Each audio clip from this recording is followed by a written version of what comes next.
Assalamualaikum warahmatullahi wabarakatuh. Halo sahabat Bostub yang dirahmati Allah, di video kali ini saya akan menceritakan tentang sejarah dan karomah Syekh Subakir, sang penumbal tanah Jawa. Tak banyak orang tahu dan mengenal nama Syekh Subakir. Padahal Syekh Subakir adalah salah seorang ulama wali Songo periode pertama yang dikirim khalifah dari Kesultanan Turki Utsmaniyah Sultan Muhammad pertama untuk menyebarkan agama Islam di wilayah Nusantara. Syekh Subakir konon adalah seorang ulama besar yang telah menumbal tanah Jawa dari pengaruh negatif makhluk halus saat awal penyebaran ajaran Islam di Nusantara. Kisahnya dimulai saat Sultan Muhammad pertama bermimpi mendapat wangsit untuk menyebarkan dakwah Islam ke tanah Jawa. Adapun mubalainya diharuskan berjumlah 9 orang.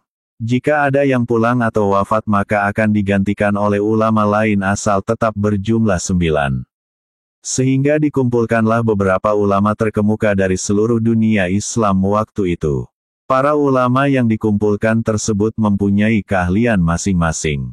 Ada yang ahli tata negara, berdakwah, pengobatan, tumbal atau ruqyah, dan lain-lain.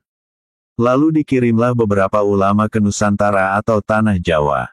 Namun sudah beberapa kali utusan dari Kesultanan Turki Utsmaniyah yang datang ke tanah Jawa, untuk menyebarkan agama Islam tapi pada umumnya mengalami kegagalan.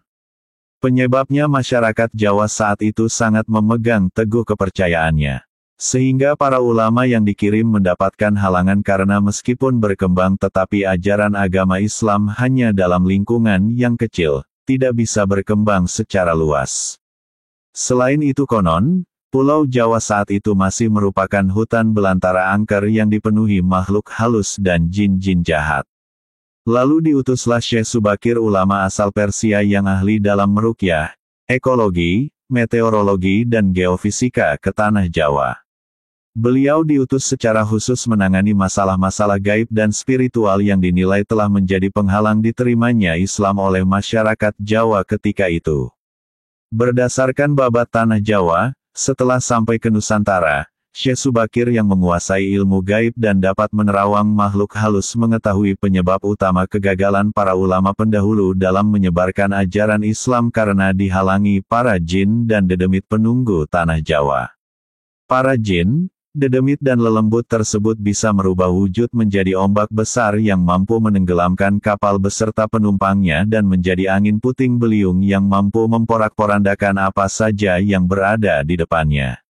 Selain itu para jin kafir dan bangsa lelembut tersebut juga bisa berubah wujud menjadi hewan buas yang mencelakakan para ulama pendahulu tersebut. Untuk mengatasi hal tersebut, konon Syekh Subakir membawa batu hitam dari Arab yang telah dirajah. Lalu batu dengan nama Raja Aji Kalacakra tersebut dipasang di tengah-tengah tanah Jawa yaitu di puncak Gunung Tidar, Magelang. Karena, Gunung Tidar dipercayai sebagai titik sentral atau pakunya tanah Jawa. Efek dari kekuatan gaib suci yang dimunculkan oleh batu hitam tersebut menimbulkan gejolak. Alam yang tadinya cerah dan sejuk, matahari bersinar terang, damai dengan kicau burung. Tiba-tiba berubah drastis selama 3 hari 3 malam. Cuaca mendung, angin bergerak cepat, kilat menyambar menimbulkan hujan api, gunung-gunung bergemuruh tiada henti. Lelembut, setan, siluman lari menyelamatkan diri. Jin, peri, banaspati, kuntilanak, jailangkung, semua hanyut dalam air karena tak kuat menahan panasnya pancaran batu hitam tersebut. Makhluk halus yang masih hidup pun mengungsi ke lautan. Sebagian jin yang lain ada yang mati akibat hawa panas dari tumbal yang dipasang Syekh Subakir tersebut. Melihat hal itu, konon Sabdo Palon, raja bangsa jin yang telah 9.000 tahun bersemayam di puncak Gunung Tidar terusik dan keluar mencari penyebab timbulnya hawa panas bagi bangsa jin dan lelembut. Sabda Palon lalu berhadapan dengan Syekh Subakir. Sabda Palon lalu menanyakan maksud pemasangan batu hitam tersebut. Sang ulama menyatakan, maksud dia, menancapkan batu hitam itu untuk mengusir bangsa jin dan lelembut yang mengganggu upaya penyebaran ajaran Islam di tanah Jawa oleh para ulama Khalifah Turki Utsmaniyah. Setelah terjadi perdebatan mereka segera mengadu kesaktian. Konon pertempuran antara keduanya terjadi selama 40 hari 40 malam, hingga Sabda Palon yang juga dikenal sebagai Ki Semar Badranaya sang danyang tanah Jawa ini merasa kewalahan dan menawarkan perundingan. Sabda Palon mensyaratkan beberapa poin dalam upaya penyebaran Islam di tanah Jawa. Isi kesepakatan antara lain, Sabda Palon memberi kesempatan kepada Syekh Subakir beserta para ulama untuk menyebarkan Islam di tanah Jawa, tetapi tidak boleh dengan cara memaksa. Kemudian Sabda Palon juga memberi kesempatan kepada orang Islam untuk berkuasa di tanah Jawa, raja-raja Islam, namun dengan catatan. Para raja Islam itu silahkan berkuasa, namun jangan sampai meninggalkan adat istiadat dan budaya yang ada.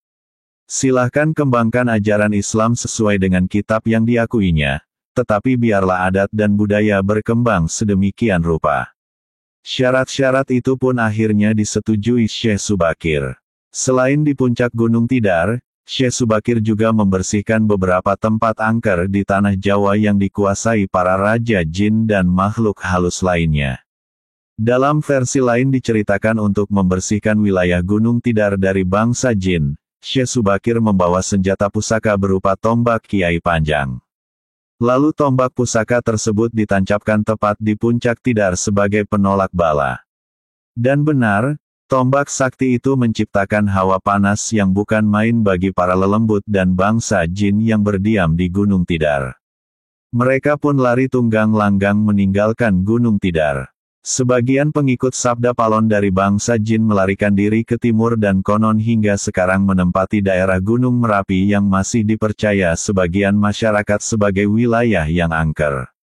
Bahkan sebagian lagi anak buah Sabda Palon ada yang melarikan diri ke Alas Roban, dan ke Gunung Serandil. Tombak itu sekarang masih dijaga oleh masyarakat dan ditempatkan di puncak Gunung Tidar dengan nama Makam Tombak Kiai Panjang. Dengan adanya tombak sakti itu, maka amanlah Gunung Tidar dari kekuasaan para jin dan makhluk halus. Karena keberhasilannya menumbal tanah Jawa lalu penyebaran Islam oleh Wali Songo periode pertama menjadi lancar. Nama Syekh Subakir lalu menjadi sangat terkenal dan dikagumi di kalangan para pendekar, penganut ilmu gaib dan kanuragan, bangsawan serta masyarakat di tanah Jawa ketika itu. Sehingga mereka terkesan mendewakan sang ulama asal Persia tersebut. Akhirnya, untuk melepaskan kefanatikan masyarakat terhadap Syekh Subakir dan untuk menjaga akidah umat Islam, maka pada tahun 1462 Masehi, Syekh Subakir pulang ke Persia, Iran. Ini dimaksudkan agar kefanatikan tersebut runtuh, dan masyarakat kembali kepada tauhid yang benar. Selain itu tugas utama Syekh Subakir untuk membersihkan tanah Jawa dari pengaruh negatif makhluk halus telah selesai. Selanjutnya setelah Syekh Subakir wafat posisinya digantikan oleh Wali Songo lainnya yaitu Sunan Kalijaga. Wallahu alam bisawab. Itulah kisah sejarah dan karomah Syekh Subakir yang sudah saya rangkum dari berbagai sumber.